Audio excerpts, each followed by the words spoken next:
Bonjour, avant tout je tiens à exprimer mon désappointement de ne pas être physiquement présent parmi vous. Le sujet qu'on m'a demandé de traiter, c'est les blocages auxquels a dû faire face le mouvement des réformes entre 1989 et 1991. Avant de traiter pleinement ce sujet, je pense qu'il est nécessaire de rappeler très brièvement ce que furent ces réformes, en quoi elles ont globalement consisté, quels étaient leurs objectifs et comment elles se sont déployées. Les réformes économiques et politiques ont commencé pratiquement au moment où l'Algérie faisait face à une très grave crise de paiement liée à l'effondrement des prix du pétrole en 1986. Le système était visiblement à bout de souffle et progressivement, à partir de mai 1986, l'Algérie s'est retrouvée quasiment en cessation de paiement et obligée de recourir à des expédients, sinon à des subterfuges, pour éviter de se déclarer insolvable devant ses créanciers. À partir de ce moment, un certain nombre de cadres dirigés par Mouloud Hamrouche et Razi Hidoussi à la présidence de la République ont pris l'initiative de créer, de lancer une réflexion avec des cadres de différents secteurs pour essayer d'envisager une transformation du système. Une transformation qui visait à désadministrer l'économie algérienne d'une manière générale, à l'ouvrir et à faire en sorte que les structures politiques d'encadrement de cette modification fondamentale du fonctionnement de l'économie, c'est-à-dire la sortie du parti unique, la sortie d'un modèle très centralisé, très autoritaire de régulation à la fois de la politique et de l'économie, soit mis en place. C'est comme ça que les réformes ont commencé. Les réformes ne sont certainement pas le produit d'une réflexion de bureau d'études, c'est avant tout le travail, la production de centaines de cadres réunis à travers des groupes sectoriels qui ont proposé, chacun en ce qui les concerne, des solutions pour aboutir à une sorte de synthèse opérationnelle qu'on a appelé les réformes. Sur le plan politique, on peut dire que ce courant réformateur au sein du FLN et dans les appareils d'État regroupait de très nombreux cadres qui voyaient bien qu'il n'était plus possible de continuer à faire face aux besoins de la population et aux nécessités du développement à travers cette organisation bureaucratique de contrôle administratif et du commerce extérieur, de supervision et de tutelle autoritaire des entreprises publiques par les administrations centrales, etc. Sur le plan politique, il est évident que la mise en état opérationnelle de l'économie ne pouvait s'accompagner que d'un cadre institutionnel, juridique, conforme à cet objectif. Ces réformes ont commencé à être mises en œuvre à la faveur de circonstances spéciales qui ont certainement été évoquées, mais que j'évoquerai très brièvement. À partir de 86, la crise du régime s'intensifie. Les partisans de l'économie de bazar, d'une sorte d'ouverture infitahiste à l'égyptienne, se manifestent de plus en plus ouvertement. Ces gens-là sont organisés autour d'officiers supérieurs de l'armée, de généraux, souvent originaires de l'armée coloniale, qui font face à des caciques du FLN qui souhaiteraient maintenir en état le régime. Donc nous avons une confrontation larvée, mais de plus en plus intense, sur fond de contraction de la rente pétrolière et donc de diminution des profits occultes que celle-ci procure aux détenteurs du pouvoir, entre deux groupes qui vont finalement régler leurs comptes par la rue Interbossé en 1988, le 5 octobre, et ce qui va donner lieu à une reprise en main extrêmement brutale et sanglante par l'armée algérienne d'émeutes de rue, au prix de centaines de morts, au prix de milliers de torturés, qui marquent la rupture et la déstabilisation profonde de l'Algérie, qui ne s'est pas résorbée jusqu'à ce jour. Le président Chedli, en 1980, après les événements d'octobre, avait deux options. La première consistait à la poursuite de la politique de la main de fer par l'imposition d'un système répressif, ou, à la suggestion des réformateurs, essayer plutôt une voie pacifique d'ouverture vis-à-vis de la société et de la population, en suggérant une réforme constitutionnelle pour abolir le parti unique, pour ouvrir les libertés publiques, pour essayer d'instaurer les conditions préliminaires d'un état de droit. Le discours du 10 octobre 1988 du président Chedli ouvre cette période. En février 89, la constitution démocratique est votée et les réformes commencent à sortir du cadre de bureau d'études, en quelque sorte, dans lequel elles étaient enfermées jusque-là, pour s'ouvrir à la société. Mais il est jugé, le rythme de l'application de ces réformes et d'ouverture est jugé insuffisant. Et, et le président Chadli charge en septembre 1989 les réformateurs de prendre les rênes de l'exécutif et d'appliquer eux-mêmes les orientations qu'ils ont contribué à élaborer. Le gouvernement des réformes va d'abord être accueilli assez favorablement par la haute hiérarchie militaire et par les caciques qui dirigent en sous-main le régime. Le président Chadli appuie nettement cette démarche et en réalité,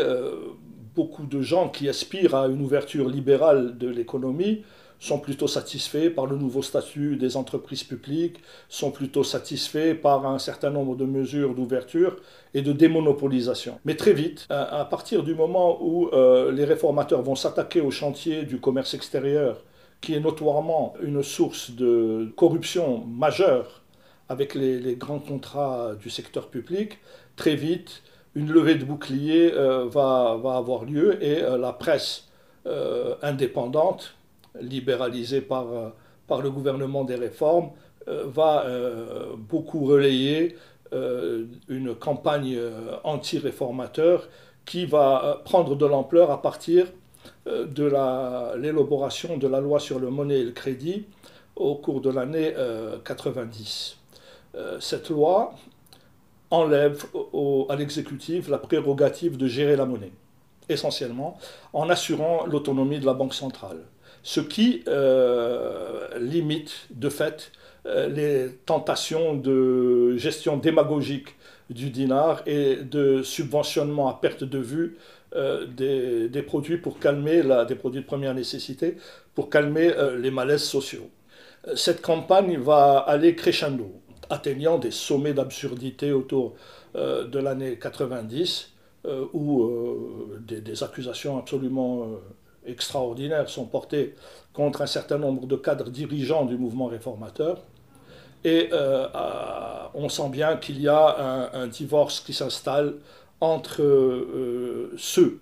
qui ont le pouvoir de fait derrière le paravent de la présidence de la République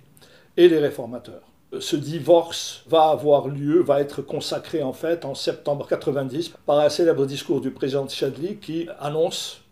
des élections législatives anticipées pour le courant de l'année 91. Ceci en contravention flagrante avec les engagements qu'il avait lui-même fournis quand le gouvernement réformateur a été installé, de laisser une période de 3 ans pour permettre à cette action réformatrice de porter ses fruits et de pouvoir organiser dans des conditions sereines, des conditions de calme et d'assurance, des élections qui soient réellement représentatives. À partir donc de ce discours, on sent bien que le gouvernement réformateur est privé de son soutien institutionnel le plus puissant, le président de la République. En même temps, la poursuite des réformes suscite de plus en plus de réactions et de plus en plus de réticences, notamment de la part des chefs des services de sécurité, qui, avec des relais médiatiques, vont accélérer cette campagne de dénigrement, cette campagne de presse complètement hystérique contre les réformateurs. À partir de mai 1991, les dirigeants islamistes, grisés un peu par le succès qu'ils ont eu lors des élections municipales de juin 90, se précipitent dans une grève insurrectionnelle pour assurer au plus tôt les conditions d'un renouvellement institutionnel d'élections législatives. Cette grève insurrectionnelle n'a aucun succès réel, ne mobilise pas en réalité quelques centaines de personnes, très peu de grévistes. J'étais à l'époque président d'une banque qui comptait plusieurs milliers d'employés, et je crois qu'il y a eu 3 ou 4 grévistes, 5 au maximum, pour tout le personnel. Donc l'échec de la grève institutionnelle est consommé, mais l'armée et les services de sécurité vont tenter d'imposer une répression sanglante et de la faire endosser au gouvernement réformateur. Ils vont provoquer des incidents connus et essayer effectivement de pousser cette logique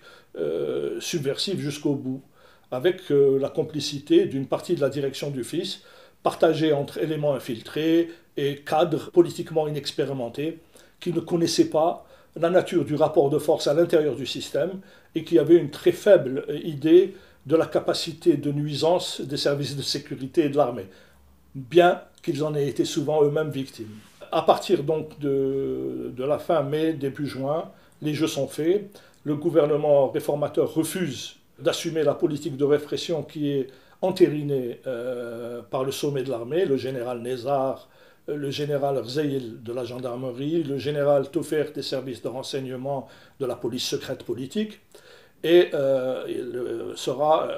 présentera sa démission au président Chedli. Donc le blocage fondamental des réformes a révélé la nature du régime dans tout son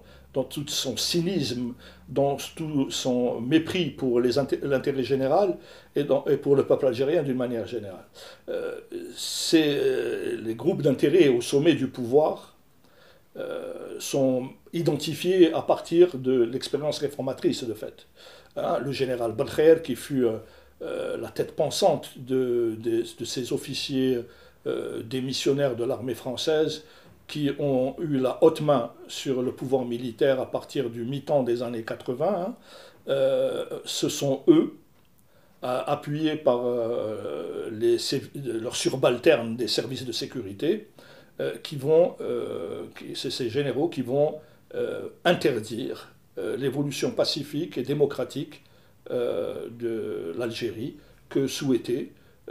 voulaient mettre en œuvre les réformateurs. Voilà un peu, très rapidement, une chronologie évidemment insuffisante de ce que furent les tentatives réformatrices entamées par ce courant et comment elles ont été interrompues. 30 ans après l'indépendance, 30 ans avant ce 60e anniversaire, l'expérience réformatrice reste un moment singulier dans le continuum politique algérien. Les réformateurs ont installé le principe de l'économie de marché, mais surtout celui des libertés publiques, des libertés fondamentales, et celui de l'état de droit.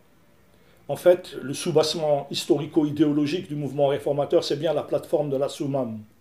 constamment violée par le régime depuis l'indépendance, et constamment violée par le régime, en particulier depuis le coup d'État du 11 janvier 1992. Il reste de ce mouvement réformateur, incontestablement, l'idée reprise par le Hirak populaire que l'Algérie peut et doit se libérer de ses contraintes politiques pour pouvoir pleinement exprimer ce que fut le mouvement de libération nationale, pour pouvoir mener à son terme cette politique de récupération des libertés citoyennes énoncée par la plateforme, par l'appel du 1er novembre 1954. L'expérience réformatrice est un des germes et une des références du mouvement du Hirak.